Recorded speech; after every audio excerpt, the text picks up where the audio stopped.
My name is Caroline Whitfield. I am 43 years old. And on the evening of April the 12th, at precisely 8:47, I was standing in the Grand Meridian Ballroom in downtown Charleston, South Carolina, wearing a black catering uniform and a name badge that said staff, carrying a tray of water glasses through a room of 260 people in evening wear, while my mother stood at a podium 20 feet away, delivering a speech about generosity and legacy and the kind of family values that get engraved on plaques. That ballroom held the Whitfield Family Foundation's 25th anniversary gala, a $500 a plate dinner attended by state senators, hospital executives, 2 university presidents, and the lead partner of Callaway Capital Group, the investment firm that managed the foundation's $275 million medical endowment. My parents' names were on every banner, every program, every floral arrangement, every piece of crystal on every table in that room. My name was nowhere, not because I hadn't earned a seat at that table, not because I had done anything to forfeit it, but because 6 weeks earlier, my mother had called me at 11:42 in the morning on a Tuesday in February, and she had said, in the smooth, measured voice she reserves for things she has already decided, "Caroline, it's a donor event. These are serious people. We can't have you there representing the family the way things stand. You're a nurse, sweetheart. It's a lovely thing to be, but it's not what this crowd expects." I did not argue. I did not raise my voice. I said, "I understand, Mother." I hung up the phone. I sat at my kitchen table in Somerville for 11 minutes, looking at the window above the sink where the light was coming in sideways and gold and landing on the edge of the counter. And then I picked up my laptop and sent 3 emails that would quietly, patiently, and without any announcement at all, begin to change everything. What they didn't know was that 14 months earlier, I had filed a patent for a pediatric medical assessment device that I had spent 6 years developing in the margins of my life, in break rooms and spare bedrooms and hotel rooms, in the gaps between 12-hour shifts in the pediatric intensive care unit. What they didn't know was that 8 weeks before the gala, that device had received the National Medical Innovation Award at the American Nursing and Allied Health Summit in Atlanta, Georgia, in front of 11,000 healthcare professionals. And what they absolutely, completely did not know was that the lead partner of Callaway Capital Group, a man named Gerald Foss, the very man who managed the foundation's entire endowment, the man my mother had invited as their most important guest, had been trying through my patent attorney to schedule a formal meeting with the award-winning inventor for 3 weeks. That inventor was me. This is that story. Before we go any further, I want to pause for just a moment and ask you something. Where in the world are you right now as you watch or listen to this? What city, what country, what time is it where you are? I genuinely want to know. Drop it in the comments below. I read every single comment, and there is something that moves me every time I see how far these stories travel. How many different corners of the world are full of people who recognize what it feels like to be the one who built something alone. And if you connect with stories about women who are quietly dismissed, quietly underestimated, and who let their work speak in rooms their families tried to shut them out of, please like this video and subscribe to Revenge Chronicles. We publish new episodes every single day, and this community is built for you. Now let me take you back. Not to the ballroom. Not yet. Let me take you back to Charleston, South Carolina, in the autumn of 1998, to a white colonial house on Magnolia Trace Drive with a wraparound porch and a garden my mother tended with the same precise attention she gave to everything in her life, and to the particular kind of family love that comes with conditions so fine-printed that you spend your entire childhood agreeing to them before you understand what you've signed. My parents are Richard and Patricia Whitfield. My father is 71 years old. He spent 34 years as a cardiologist at Roper St. Francis Medical Center and is the kind of man who fills a room before he has said a single word, tall and silver-haired with the unhurried certainty of someone who has never once in his life had to wonder whether he belongs somewhere. He has a laugh that comes from deep in his chest and a handshake that people remember. He is, in the way of certain men of his generation and standing, genuinely kind in public and completely blind to the specific damage he does in private. My mother, Patricia, is 68. She was a debutante in 1974, a graduate of the College of Charleston's class of '78, and has spent the 47 years since channeling what I have always known to be a genuinely formidable intelligence into the management of appearances, relationships, and outcomes. She chairs 3 nonprofit boards. She serves on the Hospital Auxiliary Committee. She sends handwritten thank you notes within 48 hours of any social event, without exception. She is, by every external measure that other people can observe, a model of grace and intentionality. What she is in private is a woman who has spent decades sorting her children into categories of usefulness, and who has done this not from cruelty but from a deeply embedded belief that love and utility are the same thing. There are 3 of us. My brother Edward is 47 years old. He is a cardiovascular surgeon at the Medical University of South Carolina and has followed my father's professional path so precisely that they sometimes co-author research publications and appear together at conferences, where people occasionally confuse them for the same generation. He is my parents' North Star. My sister Diane is 45.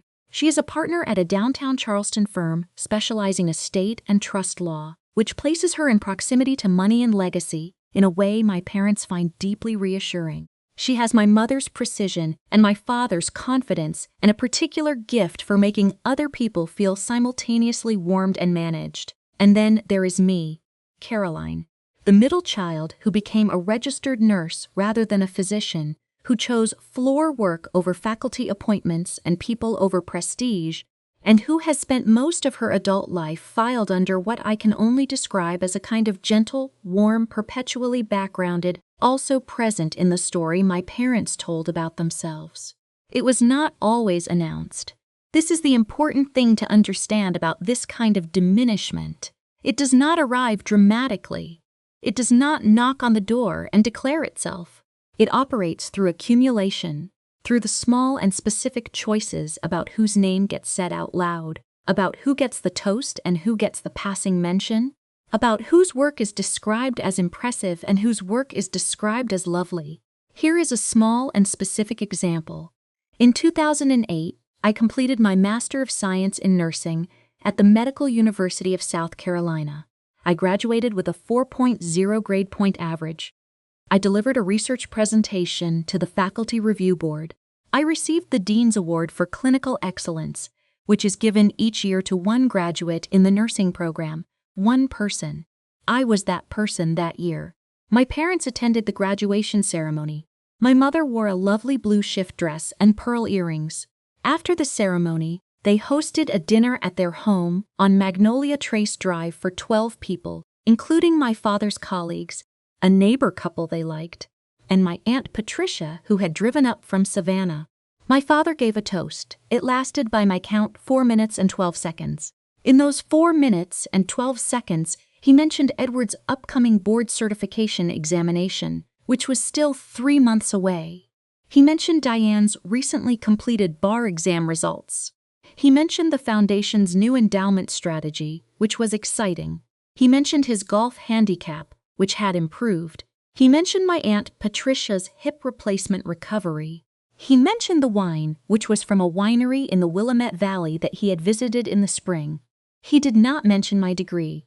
He did not mention my 4.0. He did not mention the Dean's Award. At the very end, with the glass still raised, he said, "And of course little Caroline has finished her nursing program. We're proud of her too." Then he took a sip and moved on. I passed the bread rolls. I smiled at the guests. I drove home at 11:17 that night and told my husband Thomas that I was fine. Here is another example. 2014. I had been working in the pediatric intensive care unit at MUSC for 6 years. And in that time, I had been watching children die from treatable conditions, specifically children in the rural counties of South Carolina, where the distance between a critically ill child and a trained clinician could be the difference between life and outcome. I had been developing, slowly and methodically, the concept for a structured assessment tool that a community health worker with no clinical training could use to evaluate a child in respiratory distress and route that child to the right level of care in time. I was writing up a grant proposal.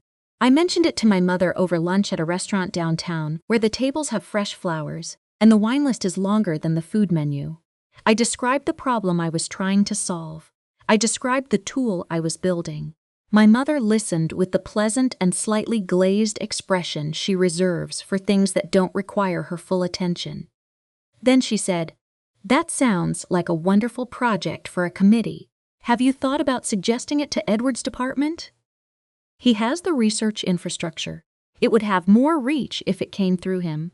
I said, "It's my project, Mother." She said, "Of course it is, sweetheart.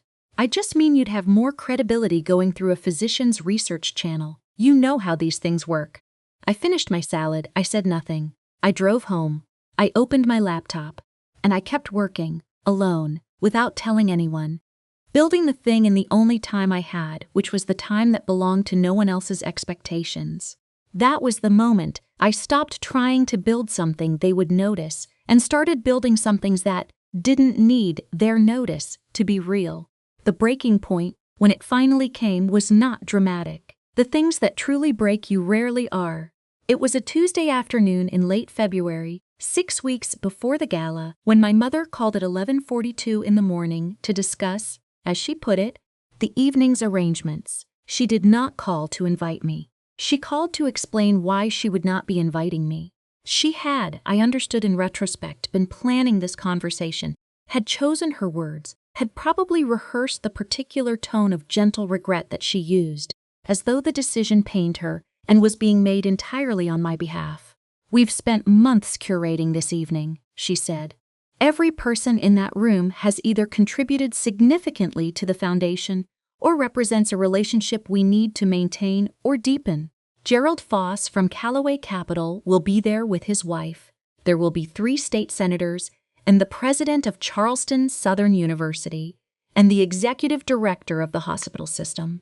These are people who want to talk about endowment strategies and research fellowships and institutional legacies. They don't want to make small talk someone who works at the bedside, Caroline. I'm not saying that to be cruel. You know I'm not. I'm saying it to protect you from an evening where you would feel out of place and where it would reflect poorly on how we've presented the family professionally." I sat very still as she spoke. I was at my kitchen table. Through the window, I could see the dogwood in the side yard that Thomas had planted the spring after Lily was born, and it was just beginning to show the first edges of green from a winter that had run long. I thought about the plaque on my mantel in the living room, the Crystal Award from the American Nursing and Allied Health Summit, with my full name engraved on it, and the words National Medical Innovation Award beneath it. I thought about the 7 meeting requests I had received in the 3 months since Atlanta. I thought about Gerald Foss, whose name I recognized not from my parents, but from the email his associate Renata Schultz had sent through Helen Crane's law office 6 weeks earlier, requesting an introductory call with the inventor of Pari C. Whitfield. "I understand completely, Mother," I said. "I won't come." She exhaled with the precise and carefully modulated measure of relief she thought she was concealing from me. "You can follow the live stream, sweetheart. I'll make sure you have the link. It'll be a beautiful evening." I hung up the phone. I sat for a while.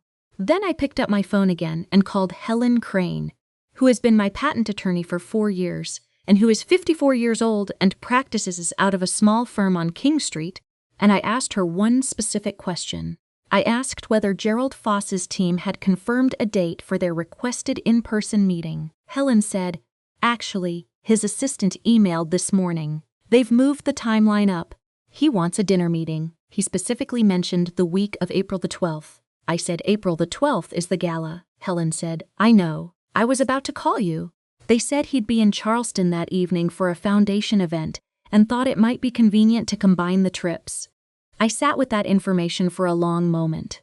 Gerald Foss, the man managing my parents' $275 million endowment, coming to their gala, looking for me, while my mother was on the phone explaining why I couldn't be there. Then I said, "Tell them I'm available. Tell them I'll be in Charleston that evening, and that I am happy to meet wherever is convenient for Mr. Foss." Helen was quiet for a second. Then she said, "Caroline, he doesn't know you're Richard Whitfield's daughter, does he?" He knows the name on the patent, I said. C. Whitfield. He'll make the connection when we're in the same room. And are you going to be in the same room? I'm going to call Bet Keller, I said. She manages the catering team for the Grand Meridian. I've known her for 9 years. I believe she may have a staffing gap. There was a long pause. Then Helen said, quietly, I will confirm the meeting. Now let me tell you what happened in the 14 months between the moment I filed that patent and the night of the gala, because that stretch of quiet, unglamorous, sustained work is the actual story, not the ballroom, not the moment Gerald Foss said my name out loud at table 1. The story lives in the 14 months, in the early mornings and the late nights and the weekends, when Thomas took Lily to soccer practice and I sat at the desk in the converted spare bedroom with the door closed and the spreadsheets open, and the research data in 17 different tabs. The device is called Perry, Pediatric Assessment and Response Instrument. I began building the conceptual framework in 2014, the same year my mother suggested. I hand my own idea to my brother. I did not hand it to him. I kept it. I built it in the time that no one was managing, in the margins that existed between what my family saw of my life and what was actually happening in it. PARI is a structured clinical assessment protocol delivered through a tablet-based interface, designed to guide community health workers with no medical training through a standardized evaluation of a child in respiratory distress. It collects 14 data points across 4 categories: respiratory rate through a timed breathing observation protocol, skin color assessment through camera-calibrated visual analysis, work of breathing through a guided visual checklist, and feeding and hydration indicators for infants under 12 months. The interface generates a triage severity score in real time and routes the result automatically to the nearest appropriate clinical facility, with a simultaneous alert sent to the regional pediatric emergency network. It is available in English and Spanish. It requires 47 seconds to complete an initial assessment from activation to routing. It has a 91% concordance rate with in-person clinical triage for children under the age of 5 across rural and peri-urban settings. I know these numbers because I ran the clinical validation study myself in partnership with the South Carolina Rural Health Initiative over an 18-month period ending in November of 2023. We enrolled 312 community health workers across 4 rural counties. We tracked outcomes against parallel in-person clinical assessments conducted by pediatric nurse practitioners. The results were submitted to the Journal of Pediatric Emergency Medicine in December of 2023 and published in the January 2024 issue. My name is the first author. There are 4 co-authors, all of them nurses and community health researchers. My brother's name is not among them. My father's name is not among them. This was built in a converted spare bedroom with a desk from Target and a standing lamp I bought secondhand and the specific driven focus of someone who stopped needing witnesses a long time ago.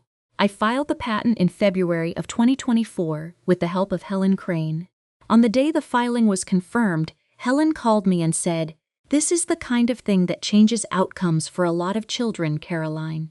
I thanked her. I drove home to Somerville. I made Lily's dinner. I did not call my parents. In October of 2024, I was invited to present PARI at the American Nursing and Allied Health Summit in Atlanta, Georgia. The summit is held annually at the Atlanta Marriott Marquis and draws 11,000 attendees across 4 days, including hospital administrators, health system executives, health policy advocates, and an increasingly significant cohort of investors in the health technology sector. I submitted my abstract in July. I was notified of acceptance in August. I gave my presentation on October the 19th in front of an audience of approximately 300 people in Conference Room C on the 3rd floor. I wore a navy structured blazer, a white blouse, and the comfortable low-heeled shoes I had bought at the outlet mall the previous spring. I spoke for 22 minutes and took questions for 8. On October the 20th, at the summit's closing awards luncheon, I was presented with the National Medical Innovation Award for Allied Health Practitioners. The award is given annually to one recipient who has demonstrated significant clinical advancement through tools or protocols developed outside the traditional physician research pathway. The selection committee had reviewed 41 submissions. They chose mine. The award came with a crystal plaque, a $15,000 check, and a press release that went to 1,200 healthcare news outlets the following morning under the headline, South Carolina PICU Nurse Wins National Innovation Award for Pediatric Triage Tool. I called Thomas from the hotel room that night. He had been following the conference on the summit's social media feed. He already knew. He said, "I am so proud of you." I sat on the edge of the hotel bed for a long time after we hung up, looking at the plaque on the nightstand, and I felt something that I have thought about many times since. It was not triumph. It was not vindication. It was something quieter and more stable than either of those things. It felt like the particular satisfaction of having been entirely correct about your own capacity for a very long time, in the face of evidence that the people nearest to you had decided otherwise. I flew home the next day. I placed the plaque on the living room mantel. I went back to work on Monday. Over the 3 months that followed, I received formal meeting requests from 7 organizations, 2 large hospital systems interested in licensing Perry for their community health programs, 3 nonprofits operating in rural and underserved regions across the Southeast and Midwest, 2 investment firms with health equity portfolios. One of those investment firms was Callaway Capital Group. What I want you to understand about those 6 years is not the product at the end. It is the texture of the time. It is the Tuesday evenings in October when Thomas would come to the doorway of the spare bedroom at 9:10 and ask if I was coming to bed, and I would say, 20 more minutes, and he would say, you said 20 minutes at 8, and I would look up and realize I had completely lost track of the hours, and I would close the laptop and go to bed and lie awake for a while, thinking about the concordance data from the 3rd rural county and whether the interface language in the feeding assessment module was plain enough for a health worker with a 9th grade education to navigate under stress. It is the Saturday mornings in the spring of 2022 when Lily was 11 and would stand at the door of the spare bedroom in her soccer cleats, the ones with the orange accents she had chosen herself from the rack at the sporting goods store, and say, "Mom, Dad says, are you coming to the game?" And I would say, "I will be there by the second half." And I would be there by the second half, sitting in a folding chair on a wet field in Berkeley County, watching my daughter play with specific fierce attention I gave to everything I loved, knowing that what I had left on the desk upstairs was also something I loved, in a different and equally real way. It is the specific endurance of building something without an audience, without the kind of support that comes from other people knowing what you are doing and believing it will matter. Thomas knew, of course. He is the most steadfast person I have ever encountered in my life, a man who once told me, very simply, "You are building something important, and I am going to make sure you have the time to build it," and who then proceeded to make that true through 4 years of Saturday soccer games and school, pickups and dinners he made while I worked.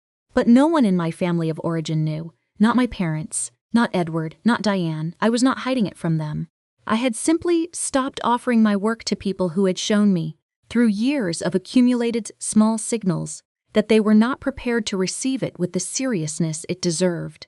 In March of 2025, 5 weeks before the gala, I had a 51-minute preliminary call with Callaway Capital's associate team. Gerald Foss was not on that call. His associate Renata Schultz was. She was methodical, thorough, and clearly extremely well briefed. She asked about the clinical validation data in granular detail. She asked about the current licensing model and the scalability of deployment in international markets, specifically Sub-Saharan Africa and Southeast Asia. She asked about my vision for the next phase of Pari's development and the timeline for a version 3 update that would integrate real-time hospital bed availability data. The call lasted 51 minutes. At the end, Renata said, "Gerald is going to want to meet you in person. He has a particular focus on health equity applications, and Pari is directly in the center of what the firm is building toward. He's going to want to discuss a formal partnership." 4 days after that call, my mother called to tell me I would not be welcome at the gala. I want to pause here. right here. Not because what happens in the ballroom isn't important, but because I think this space, this 14-month-long period of building something real in complete silence, while the people who were supposed to see me looked elsewhere, is where the story that matters actually lives.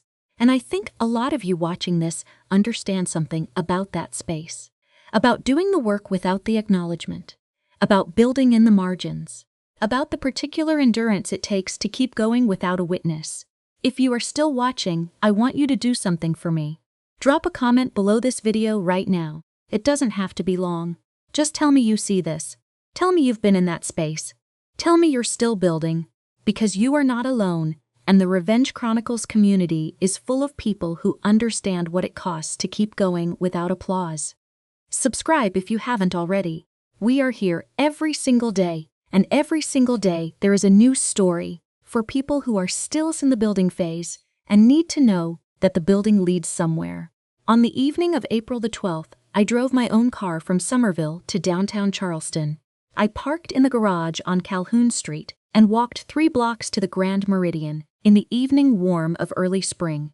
The azaleas already in bloom along the sidewalk, the air carrying that particular Charleston smell of old salt and gardenia and history. I was wearing the black catering uniform that Bet Keller had left for me at the service entrance because Betta's regular floor supervisor had called in sick 2 days earlier, and Bet, who has known me for 9 years, and who once told me I was the most unflappable person she had ever worked an event with, had called me and asked if I knew anyone who could fill in. I had told her there was no one available, but that I would do it myself at the $42 an hour rate, in full uniform, for the full shift. Bet had looked at me across the phone line for a long moment and then said, "I feel like there's something happening here that I don't entirely understand." I had said, "There isn't. I'll be there at 6, so I was there. At 6 o'clock, in the service corridor of the Grand Meridian Ballroom, tying a black apron and clipping on the name badge that said staff in clean sans serif font. By 6:30 I was on the floor, moving through the room as the guests arrived, carrying water and wine and the small past appetizers, smoked salmon on endive leaf and miniature crab cakes with remoulade, while the room filled with the particular warmth and noise of a well-funded evening of good causes. My mother saw me at 7:51. I was near the third table from the left, refilling a water glass, when I saw her register my presence from across the room. I watched her face move through 4 distinct expressions in the span of approximately 2 seconds. Recognition first, then confusion, then the very beginning of something that looked like controlled alarm, then the expression she uses in all social contexts, the one that is pleasant and warm and gives absolutely nothing away. She did not come toward me. She turned back to the state senator she had been speaking with and continued the conversation without a visible pause. My brother Edward found me at 8:15, near the bar at the back of the room. He walked toward me with a glass of Bordeaux in his right hand and the careful, lowered voice he uses when he does not want to create a scene. He said, "What exactly are you doing here?" I said, "Working." I offered him a glass of water from my tray. He looked at the tray, he looked at my uniform, he looked at the name badge. He said, "Mother is going to be upset." I said, "I think she'll manage. She's very composed in public." He studied me for a moment with the expression of a man who suspects something is happening that he does not yet have enough information to assess. Then he walked back to table 1. At 8:33, Gerald Foss arrived. He was 62 years old, broad-shouldered, with close-cropped gray hair and the kind of direct, unhurried eye contact that belongs to people who have spent decades making significant decisions about where significant amounts of money go. He arrived with his associate Renata Schultz and his wife Margaret, who was small and quick-eyed and smiled at the staff in the specific way of people who genuinely remember what consideration looks like. They were shown to table 1, the center table, where my parents and my brother and my father's 2 senior colleagues from the hospital and the Dorchester County Senator and his wife were already seated. At 8:41, my mother stepped to the podium. She spoke for 7 minutes and 22 seconds. She spoke about the Foundation's 25 years, about her husband's vision for a community rooted in medical excellence and charitable investment, about the 43 research fellowships the Foundation had funded, about the 3 clinical initiatives currently active across South Carolina. She spoke about the endowment and the partnership with Callaway Capital that had allowed the Foundation's reach to expand far beyond what they had originally imagined. She thanked Gerald Foss by name. The room applauded.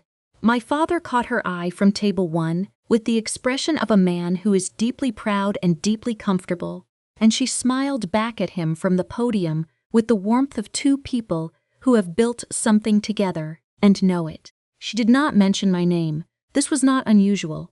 At 8:47, Gerald Foss leaned toward my father at the table and said something I was too far away to hear.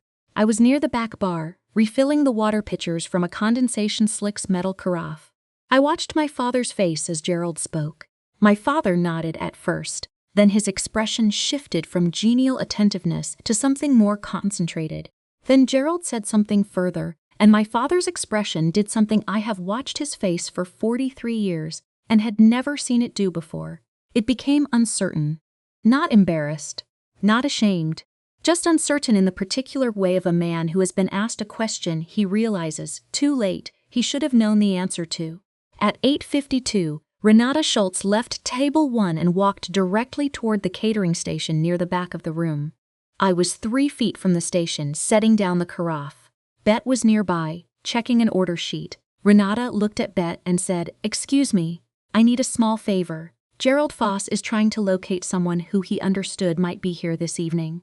Her name is Caroline Whitfield.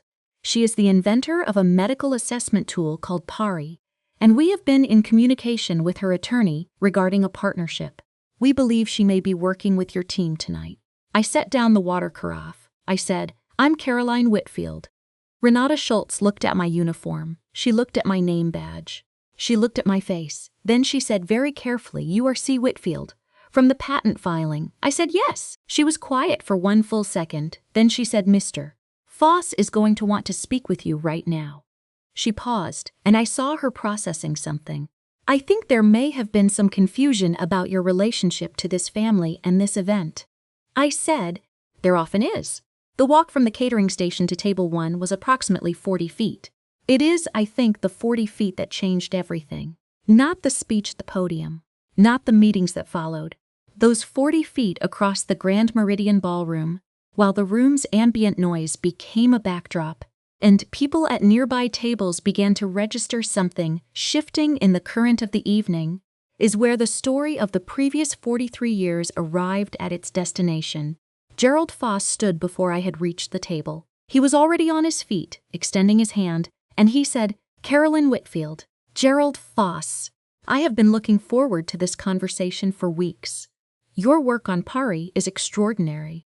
The clinical validation data is the strongest I have reviewed in the community health technology space in years, and we at Callaway Capital have been very eager to discuss a formal partnership." He said this at table 1, center of the Grand Meridian Ballroom, at a natural conversational volume that in the particular acoustics of that room and that moment carried with perfect clarity to the tables adjacent, where my father's colleagues and the senator and 2 hospital administrators and their spouses were seated.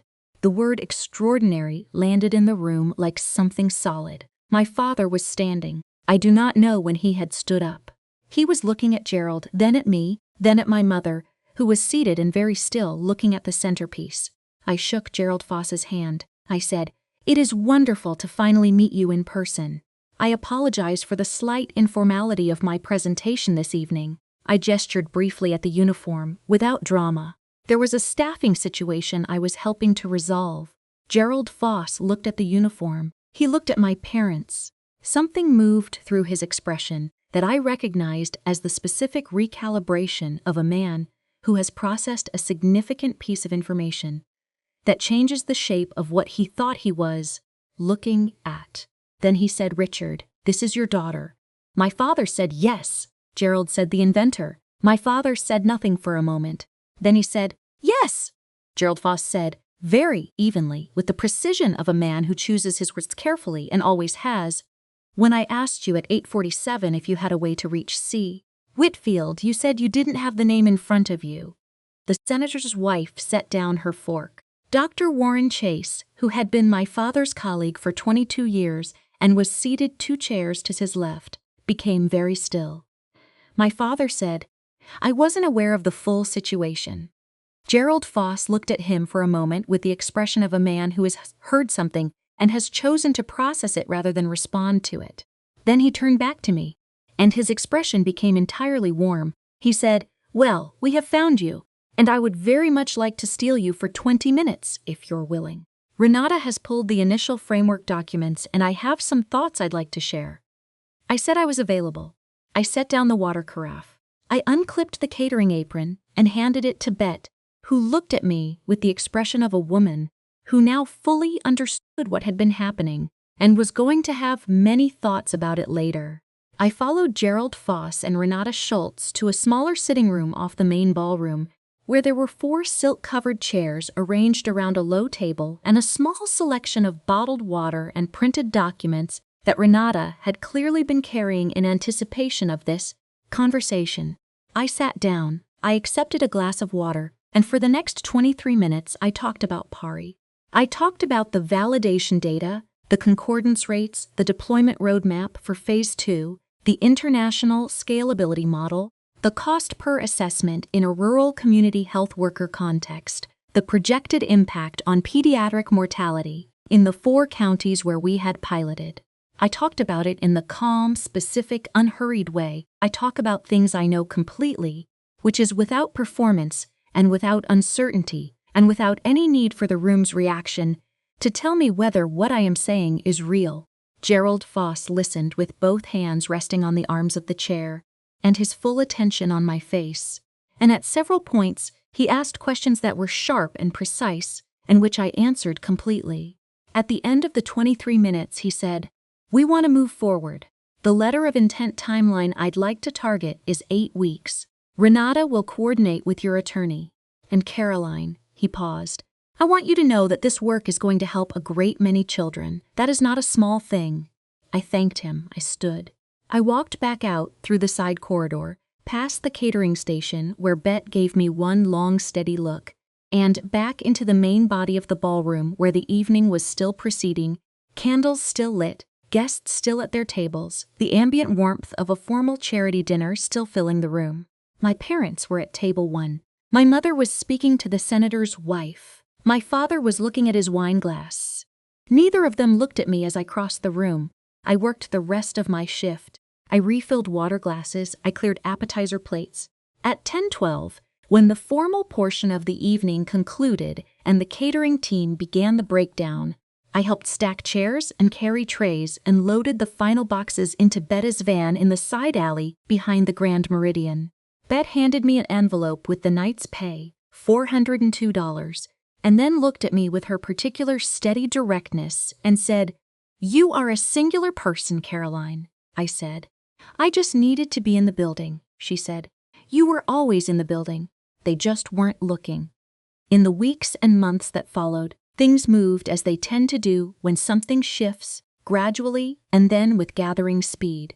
Gerald Foss and Callaway Capital signed a letter of intent for a clinical deployment partnership in May. The formal agreement was finalized in June of 2025 with a development and deployment investment of $4.2 million. Pari is currently active in community health programs across South Carolina, Georgia, and Mississippi. There are 1,400 community health workers currently certified on the platform. In the first 6 months of deployment, the program identified 218 pediatric patients requiring urgent escalation, of whom 194 received timely intervention. My father called me at 7:22 in the morning on April the 14th, 2 days after the gala. He said, "Your mother and I would like to have lunch with you. There are some things we need to say to you." His voice was different from the voice he uses in the toast, lower, slower, more careful. I said yes. We met on April the 17th at their house on Magnolia Trace Drive. My mother had made chicken salad with tarragon and the particular crackers my grandmother used to serve. The kitchen smelled of lemon and black pepper and old polished wood, and the weight of that house, the weight of that kitchen table, the accumulated weight of 43 years of lunches and dinners and gatherings where my name did not make it into the toast, settled around me the way it always does when I step into that house. Both comforting and confining, both home and record. My father sat across from me and folded his hands on the table the way he does when he is going to say something that costs him something, and he said, "I owe you an apology for April the 12th, and for some significant time before that." When Gerald asked me at dinner if I had a contact for C. Whitfield, I did not make the connection in the moment. But I have sat with that for 2 days, and I understand now that the reason I didn't make the connection is because I have not been paying attention to your work. And that is not an accident. It is a choice I made over many years, and I made it because I had already decided what your career looked like, and I stopped looking past that decision. I listened. I did not fill the silence. He said, "I told myself for a very long time that being proud of Edward and Diane didn't mean I wasn't proud of you, that you knew we loved you regardless of what we said or didn't say out loud. I understand now that I was wrong about that. What you built required us to pay attention in a way we chose not to, and calling that a misunderstanding would be dishonest. It was a failure of attention and a failure of fairness, and I am sorry." My mother said after a long pause, "I told you in February that a bedside nurse was not what that crowd expected." She stopped. She looked at her plate. She said, "I told myself I was protecting you, but I was managing how the family looked to the people in that room, and I used you to do it. That is what I actually did. And I have thought about it every day since. I sat with both of those things. I did not rush to fill the space around them with reassurance because they deserved to be sat with fully, without being quickly relieved of their weight. After a long moment I said, I have not needed your validation for a long time. I built everything I have built without it, and I am not sorry about that. But I would be lying to both of you if I said it didn't matter that it was withheld, because it did matter, not as the reason I built things, but as a cost that I carried quietly for a very long time." My father looked at me across the table. For the first time in my memory, he looked genuinely ashamed, not of a mistake, but of a pattern. There is a difference. I said, "I don't want to carry this for the rest of our lives. I would rather have a real relationship with both of you, an honest one, than spend the next 40 years in the same arrangement we've had. But a real relationship requires you to see my work as work, not as a lovely gesture, not as a committee project, as work." My mother said, "Then that is what we will try to do. I am not going to tell you it was resolved in that kitchen. It wasn't. These things do not resolve in a single lunch over chicken salad and tarragon crackers, no matter how honest the people at the table are trying to be. Resolution is a practice, not a moment. It requires showing up to difficult conversations again and again, and choosing to be honest in each one, and we are at the very beginning of that." My brother Edward called me the week after the gala and congratulated me in the particular way of a man who has lived for 47 years in an arrangement of relative precedence and is now being asked to reconsider it. He was genuine. He was also uncomfortable. Both things were true, and I let them both be true without rushing either. My sister Diane sent a text message that said, "I had no idea about the award, Caro. I should have asked a long time ago." She was right on both counts. I am sitting in my living room in Somerville as I tell you this. The award is still on the mantel. Lily is at school. Thomas is in the kitchen. Outside the window, the dogwood he planted in the spring after she was born has leaves again, full and green and untroubled. And somewhere in rural Mississippi right now, a community health worker I will never meet is activating Pari on a tablet and beginning a 47-second assessment of a child I will never meet, and the information she sends will reach a clinician in time to make a difference. I built that in a converted spare bedroom, in break rooms and on weekends, with no audience and no acknowledgement and no witness from the people who were supposed to be watching. And I am at peace with that, not because what my parents did didn't matter, but because I made a decision somewhere in the long middle of it all that my work was not contingent on their recognition, that the thing I was building was real whether or not anyone in my family ever looked up from their own story long enough to see it, that I would keep building regardless. The loudest comebacks are built in silence. That is not a consolation. That is the truth. There is something else I want to say, because I think it matters and I have not found many places that say it clearly. Building in silence is not the same as being resigned to silence. I was not quiet because I had accepted that my voice didn't matter. I was quiet because I understood at a certain point that spending energy on seeking recognition from people who had already made their decision was energy that could go into the work instead. That is a specific and deliberate choice, and it is not a passive one.